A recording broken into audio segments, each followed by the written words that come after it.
Bismillahirrahmanirrahim. Assalamu alaikum students. Today we will start 9th class Pakistan Studies book. ये 2022-21 का addition है. Here is given the content list और इसके मुताबिक इसके 4 यूनिट्स हैं. नंबर 1 पाकिस्तान की नज़रियाती असास. नंबर 2 तहरीके पाकिस्तान और पाकिस्तान का क़याम. यूनिट नंबर 3 ज़मीन और माहौल. यूनिट नंबर 4 ख़वातीन को बाइख्तियार बनाना. Today we will start unit number 1 Ideological Basis of Pakistan. Pakistan की नज़रियाती असास. सबसे पहले हम नज़रिया की तारीफ़ करेंगे. बरे सगीर में जब पाकिस्तान का क़याम अमल में आया तो ये 20वीं सदी का अहम तरीन वाक़या था. मुसलमानान बरे सगीर एक नज़रिया के पैरोकार थे और इसी की पाबंदी इनका मकसद हयात था. इनके इसी नज़रिए पर साबित कदम रहने की वजह से पाकिस्तान का क़याम अमल में आया. हम ये कह सकते हैं कि क़याम पाकिस्तान का वाक़या किसी इत्तफ़ाक़िया या वक्ती हादसे का नतीजा नहीं, बल्कि ये वाक़या मखसूस मक़ासद की तकमील के नतीजे में रोनुमा हुआ. अंग्रेज़ी ज़ुबान में नज़रिया को आइडियोलॉजी कहा जाता है. लफ्ज़ आइडियोलॉजी यूनानी ज़ुबान के 2 अल्फाज का मजमुआ है. आइडिया जिसका मतलब है ख़याल और लोगस जिसका मतलब है किसी चीज़ का अमली बयान. यूँ आइडियोलॉजी का मतलब हुआ किसी ख़याल का अमली बयान. आइडियोलॉजी की मुख्तलिफ़ तारीफ़ें यूँ हैं. पेंगुइन इंग्लिश डिक्शनरी के मुताबिक ख़यालात के मजमूए को नज़रिया कहा जाता है जो सियासी, माशी या समाजी निज़ाम की बुनियाद बनता है. वर्ल्ड इंसाइक्लोपीडिया के मुताबिक नज़रिया इन सियासी और तमद्दनी असूलों का मजमुआ है जिस पर किसी कौम या तहज़ीब की बुनियादें इस्तवार होती हैं. नंबर 3 माहिर लिसानियात वेबस्टर के मुताबिक नज़रिया किसी तहज़ीबी, सियासी या माशी तहरीक के आम मंसूबा या लाए अमल का अमली बयान है. अगर हम इसकी जामे तारीफ़ करते हैं किसी तहज़ीबी, सियासी, तमद्दनी, माशी या माशी तहरीक का ऐसा लाए अमल जो हक़ाइक़ व वाक़ियात की रोशनी में किसी कौम का मुश्तरका नस्बुलैन बन जाए, नज़रिया कहलाता है. नज़रिया की तारीफ़ के हवाले से दानिशवरों और मुहक्किकीन के दरमियान इख्तिलाफ़ राय भी रहा है और इस्तिलाही मफ़हूम में हम इसकी तारीफ़ इस तरह से भी कर सकते हैं.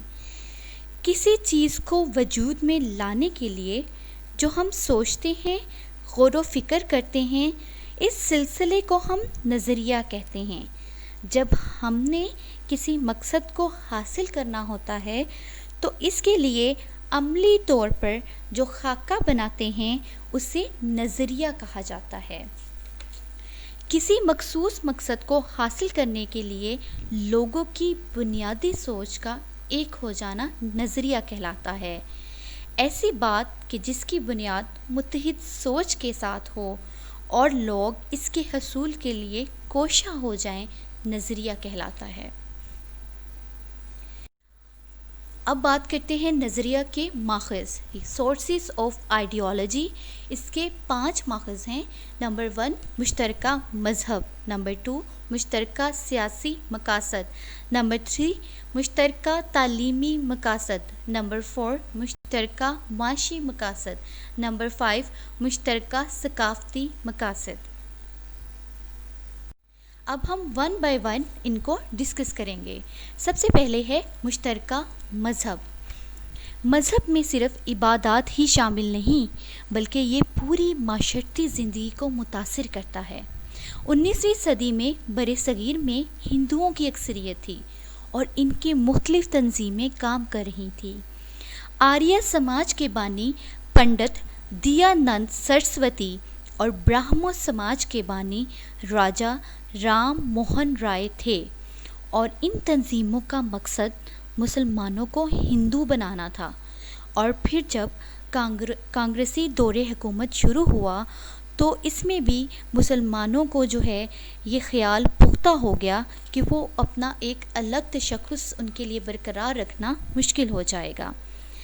क़याम पाकिस्तान का अव्वलीन और अहम मकसद एक ऐसी ममलकत का क़याम था जहां मुसलमान इस्लामी अकायद को भरपूर तरीके से फ़रोग़ दे सकें और अपनी ज़िंदगी में मुकम्मल तौर पर इस्लाम का नफाज़ कर सकें। मुसलमानों के इस मकसद का अंदाज़ा इस बात से भी लगाया जा सकता है कि तहरीक पाकिस्तान के दौरान ये नारा मुसलमानों की दिल की धड़कन बना रहा। पाकिस्तान का मतलब क्या? ला इलाहा इल्लल्लाह। बकौल इल्लामा इकबाल, कौम मज़हब से है, मज़हब जो नहीं तुम भी नहीं। कौम मज़हब से है, मज़हब जो नहीं तुम भी नहीं। जज़्मे बाहम जो नहीं, महफ़िले अंजुम भी नहीं। मुश्तरका सियासी मकासद। कई अक़वाम ने आज़ादी मुश्तरका सियासी मकासद के तहत हासिल की। अंग्रेज़ों की बरे-सग़ीर में आमद से जमहूरियत का तसव्वुर उभरा जिसमें हुकूमती नुमाइंदों को वोट के ज़रिए मुंतखब किया जाता था। मुसलमान अक़लियत में थे और इनको नुमाइंदगी भी इसके मुताबिक मिली और इससे इनके एक अलग वतन हासिल करने की सोच मज़ीद मजबूत होने लगी। मुश्तरका तालीमी मकासद। तालीमी मकासद किसी भी कौम के नज़रिया को ज़ाहिर करते हैं। मुसलमान होने के नाते तालीमी सफ़र में इस्लामी तालीमात का होना ज़रूरी है और इस चीज़ के इजहार का सबसे बड़ा ज़रिया ज़ुबान होती है। अंग्रेज़ों ने अंग्रेज़ी ज़ुबान को नाफिज करके मुसलमानों के जज्बात को ठेस पहुंचाई और इस तरह मुस्लिम उलमा ने इसे खिलाफ़े इस्लाम करार दे दिया। बात करेंगे मुश्तरका माशी मकासद की।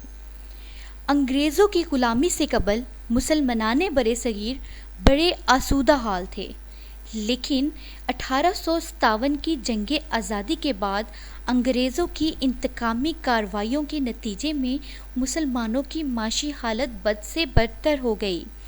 हिंदू कौम ने अपनी अय्यारी के सबब अंग्रेज़ों के दिल में जगह बना ली और वो हर मरहले में हिंदुओं को नवाजते रहे।